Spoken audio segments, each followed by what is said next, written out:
बदल गई राजधानी की आबोहवा, अब नहीं होती लोकल बारिश। कंक्रीट के जंगल में तब्दील हो गई राजधानी। कंक्रीट से उठती धधक ने खत्म की वायुमंडल की नमी। जनसंख्या में लगातार वृद्धि भी गर्मी का बना कारण। जलवायु परिवर्तन निभा रहा अहम भूमिका। बारिश के पैटर्न में आया बदलाव। रांची में 53% भूभाग पर जंगल थे, अब 23% हुआ। रांची में दर्ज की जा रही अब तक की रिकॉर्ड गर्मी पारा 42 आसपास।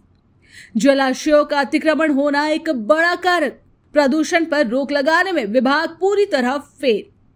प्रदूषण करने वाले ही संभाल रहे रिपोर्ट बनाने का जिम्मा। राजधानी में तकरीबन 6 लाख आवास रिकॉर्ड में 2.5 लाख ही। जलाशयों का कैचमेंट एरिया खत्म, नाले का पानी कर रहा प्रवेश। इसके लिए आखिर कौन है जिम्मेदार? थोड़ी सी तपिश और बारिश की फुहार और कनकनी का एहसास। शायद आने वाली पीढ़ियां ये जान भी ना पाएगी कि राजधानी ऐसी हुआ करती थी।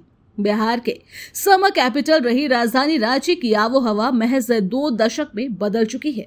आलम यह है कि फिर अब 42 के आसपास कंक्रीट के जंगल में तब्दील हो चुकी राजधानी से उठती धधक ने लोकल बारिश को खत्म कर दिया है। मौसम विभाग के इस गर्मी ऑरेंज अलर्ट तक जारी करना पड़ा। इस चिलचिलाती धूप और लू में लोगों ने पहली बार असहनीय गर्मी का एहसास किया है। बहुत सारा चीज में बदलाव है। लैंड यूज का जो पैटर्न है उसमें बदलाव आया है, फॉरेस्ट कवर में बदलाव आया है, पॉल्यूशन में बदलाव आया है और ये सब काफी ज्यादा पॉल्यूशन भी बढ़ गया है। तो इन वजहों से आप देखिएगा कि जो बारिश है वो पहले जैसे नहीं आपको देखने को मिलती कि रांची में गर्म होता था, सेकेंड हाफ में जो बारिश होती थी मतलब बारिश हो रही है बट बारिश का जो अमाउंट है उसका डिस्ट्रीब्यूशन में कमी देखने को आई है। इसका कारण है पॉल्यूशन से जो फ्रेगमेंट्स होते हैं और जो गर्मी बढ़ी है उस वजह से भी जो मौसम का चक्र है उसमें आपको बदलाव देखने को आया है। और जो पुराना चक्र था अब वैसा देखने को नहीं मिल रहा है और उसमें बदलाव निरंतर आ रहा है। और जब तक हम लोग थोड़ा सा सुधरेंगे नहीं, फॉरेस्ट कवर बढ़ेगा नहीं और सस्टेनेबल डेवलपमेंट की तरफ नहीं जाएंगे और कंक्रीट के जंगल बनाएंगे, तब तक ये स्थिति सुधरने वाली नहीं है। देखिए, राजधानी की आबोहवा एक दिन में नहीं बदली है, इसको बदलने में भी समय लगा है। और जैसा कि आप जानते हैं कि जब रांची राजधानी नहीं थे या झारखंड एक स्टेट नहीं बना था, उससे पहले रांची का मौसम काफी सुहाना हुआ करता था। उसका बहुत सारे कारण थे। एक है कि प्राकृतिक संपदाओं से भरा हुआ क्षेत्र था ये आपका रांची आसपास का एरिया। काफी पेड़ वृक्ष, छोटे आपके तालाब, नदी, छोटी नदियां, ये सब काफी कुछ प्राकृतिक संपदा थी। जैसे ही ये कैपिटल बना है उसके बाद इसका डेवलपमेंट चालू हुआ है। काफी सारे बिल्डिंग्स आ गए हैं, रोड्स का डेवलपमेंट हुआ है और काफी पॉपुलेशन जो है इस एरिया में बढ़ गया है और जिसका की सीधा असर इन्वायरमेंट पे पड़ा है, जिससे आप देख रहे हैं कि इन्वायरमेंट थोड़ा सा डिग्रेड हो गया है और पॉल्यूशन काफी बढ़ गया है, ऑटोमोबाइल काफी बढ़ गए, industries in and around Ranchi काफी बढ़ गए हैं, जिसकी वजह से पॉल्यूशन, पॉपुलेशन और इन्वायरमेंट का डिग्रेडेशन, ये 3 मुख्य कारण ऐसे हैं जिनके कारण रांची का आबोहवा बदल गया। ये भी एक सिग्नल है कि क्लाइमेट चेंज जो बाकी जगह में भी दिख रहा है, रांची भी उससे अछूता नहीं रहा है।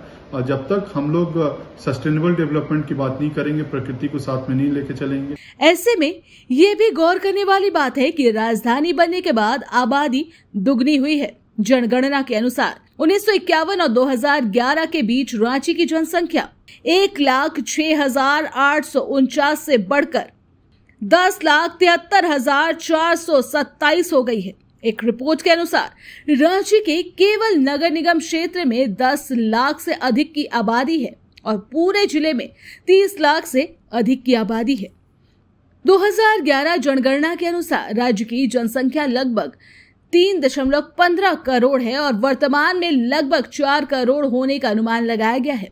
24 जिला मुख्यालय में 15,25,412 घर है, जिन्हें बढ़ाकर 21,96,593 करने का अनुमान लगाया गया है। लेकिन लगातार बढ़ रहे कंक्रीट के जंगल में प्रकृति का कितना ख्याल रखा गया है, या कहे सस्टेनेबल डेवलपमेंट का कितना ख्याल रखा गया है, ये हमसे छुपा नहीं है। बड़े इकाई जो भी है, जैसे मुरी में जो है हिंडाल्को इंडस्ट्री लिमिटेड, ग्रासिम में जो है Grasim industry limited, Usha Martin, जो बड़े बड़े इकाई हैं वो अपना पॉल्यूशन कंट्रोल करने के लिए अगर थर्मल पावर है तो ESP लगा लिए हैं, ETP लगा लिए हैं, STP लगा लिए हैं। STP से या ETP से उपचारित करने के बाद ही बहिस्राव को रियूज करते हैं या बाहर विद इन द पैरामीटर भेजते हैं। जहां तक क्रशर की बात है, क्रशर में जो जिसको 448 टन पर डे से अधिक कैपेसिटी का है उसको PM10 लगाना है। PM10 कंट्रोल मेजर नहीं है, वो क्या कहते हैं नापने के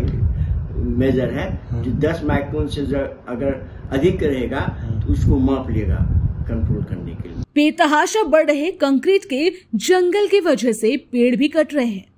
कभी सिर्फ राजधानी रांची में 53% भूभाग पर पेड़ पौधे यानी जंगल हुआ करता था, अब यह आंकड़ा घटकर 23% आ चुका है।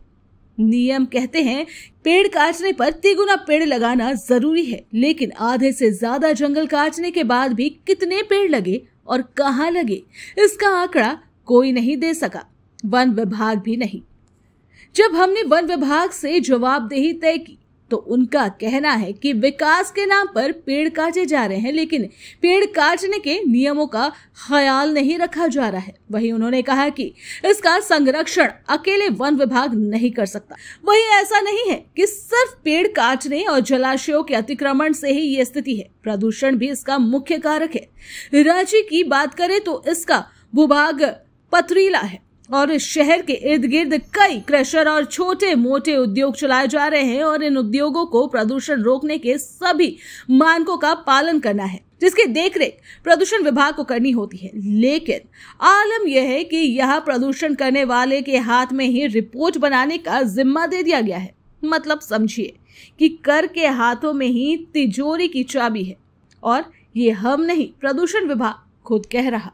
इस पर पर्यावरणविद नीतीश प्रियदर्शी चेताते हुए कहते हैं कि हम विनाश की ओर है। ये तमाम लक्षण उसी की ओर इशारा करते हैं।